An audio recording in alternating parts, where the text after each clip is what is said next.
Hi, I'm Kristen and this is Scrap Fabric Love, and today I'm going to be crumb quilting with all my teeny tiny green scraps. So I'm going to show you how I approach my crumb quilting. It's usually color coordinated. And then I'm also going to be trying for myself a new technique that I've never done before in order to try and turn these crumbs into something a bit different for a collaboration quilt I'm doing with another quilter.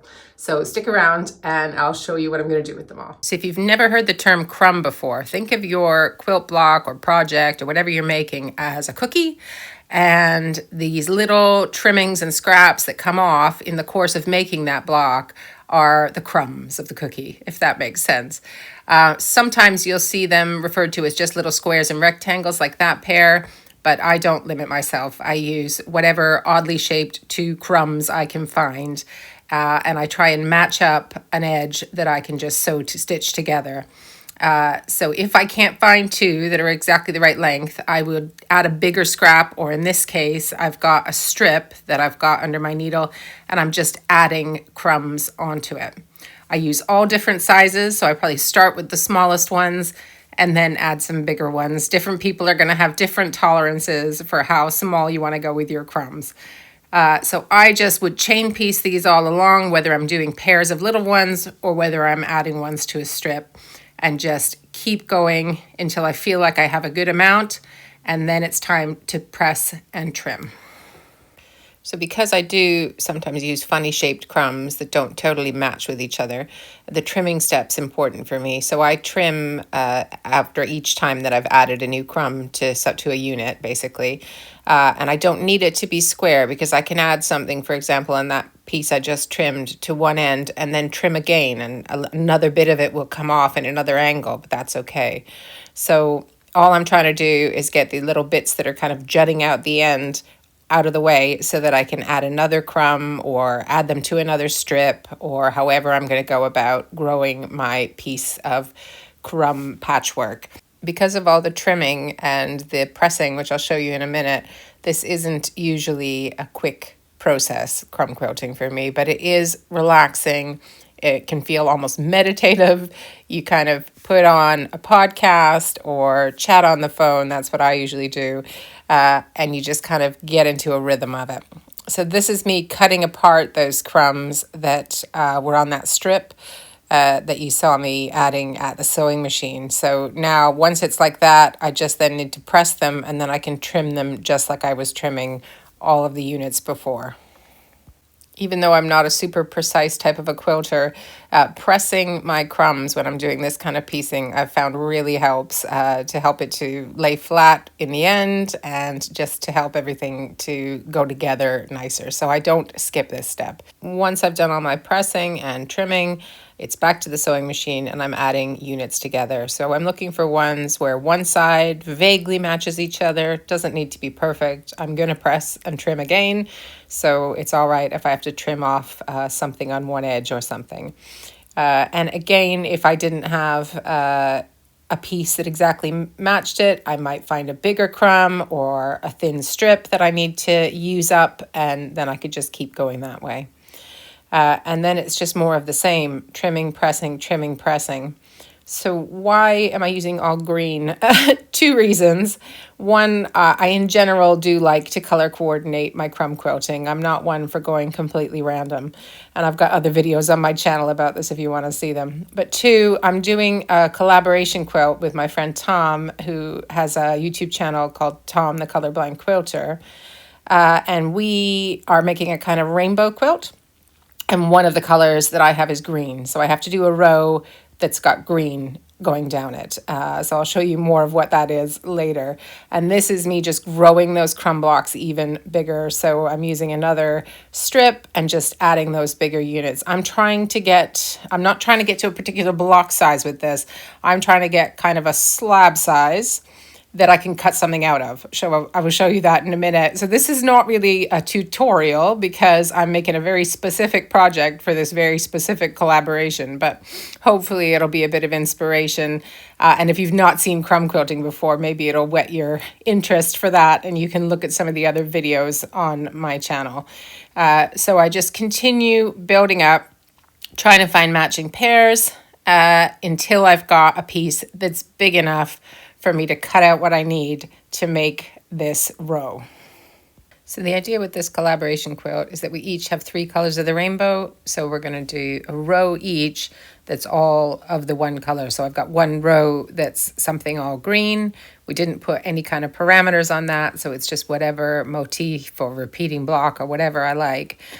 So I'm starting with these triangles, which I'm cutting out on my Applique quilt. I'll put the die number and all those details in the video description. But basically, as I got a slab that was big enough to fit the triangle shape, I put it on there, cut it out, used the offcuts to go back and add to my crumbs and make another slab, and then kept cutting. So I just kept doing that until I got 10 triangles, which I think was what I ended up using in the end. So now I've got my pretty crumb triangles, and I could, of course, just set them into blocks, kind of like this one. This was like a little test one, but it's not exactly what I had in my head. I had in my head something snake-like, not curvy. I still want this triangular shape, but I want it to kind of keep going, and I want the green to not stop down the row of my quilt. So obviously I could work out all kinds of different math for the surrounding bits of these, but what I'm thinking is I would join these together into the kind of snaky triangle shape that I want. I know it sounds random, but it's just in my head. Do you ever get these ideas? Anyway, and then in order to make it work in the row for the collab quilt that I'm doing, I am going to try reverse applique. Now I've done it on a small scale before, but I've not done it for something quite this long or this big. So we're gonna see how this works out. So to make my weird snake thing that I can't explain very well, I sewed together the bottoms of the triangles in pairs, and I just kept doing that until they were finished. And then I sewed the tips of the triangles together to make it one long continuous crumb snake thing. And why am I doing this? Because I've got this just idea of seeing the crumbs emerging from the row. So part of the reason I like crumb quilting is you don't really know how it's going to turn out when you start. You just start with no plan and a couple of crumbs, and you keep going, and it grows. So Tom has done the quilt math for us, and he has told me that the rows need to be 48.5 inches long. So somehow this has come out almost exactly at 48.5, maybe a tiny bit more.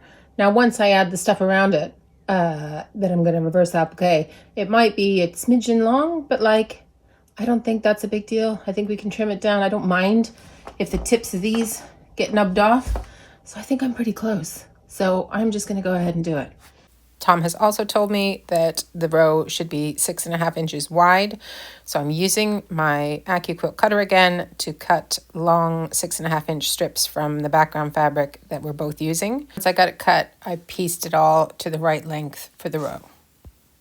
So to start my reverse applique process, I folded that background strip in half and then lined up that middle mark with the middle of my snake guy. And then I started just basting it with some safety pins and using my fingers on either side of the sort of points of the snake guy to see whether or not it was pretty much centered. I don't need it to be perfect for the kind of look I'm going for, but I wanted it to be roughly in the middle, right? So I've heard advice on reverse applique previously where like both pieces should be the same size, but that would be a lot of extra crumb piecing. Because I'm using the light box, I felt like I could just use that and my ruler to draw where I want to cut. So I measured a 1/2 inch from the edge of the crumb piece and just kind of used, this is a friction pen, so it's one of the ones that disappears when you iron. And this is just to give me a guideline. I'm actually not cutting on that line. I'm actually going to fold. I'll show you, but I'm just going to cut a 1/4 inch wider than that line and then fold that under so that I don't have raw edge, which is what makes the reverse applique look so kind of cool. Anyway, so I went ahead and did that down. So I got this diamond shape. But then, of course, where it gets narrow, I couldn't do the 1/2 inch. There's not that much there. So I just had to kind of wing it there. I am making this up as I go along, as I usually do. All I knew I wanted was a little peak of green in between the shapes. So I didn't know how I was going to make it work when I was drawing this, but I just went, we'll give it a try, which is kind of what I'm usually doing on this channel if you've not been here before. So we don't always have a fully tested idea. We're just trying stuff out and seeing what happens. So I did that all the way down my row, and then it was time for cutting. So the idea with reverse applique is that you're sort of cutting out the top fabric, and then you fold, as I said, that 1/4 inch under and stitch on top of that. So I was just moving my pins around, pulling up the top, eyeballing a 1/4 inch from that red line that I drew, and cutting out the top fabric. When I get to like the corners of the diamond-y shape, I do cut right up to the line, so it's just a little slit that makes it easier to fold the fabric back.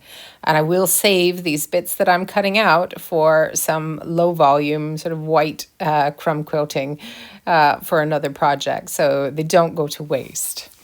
Once I had that rough cut, I started to fold that 1/4 inch under and pin it in place, and that's going to be my stitch line. So I was kind of using the red line that I'd drawn as my guide for where to fold it.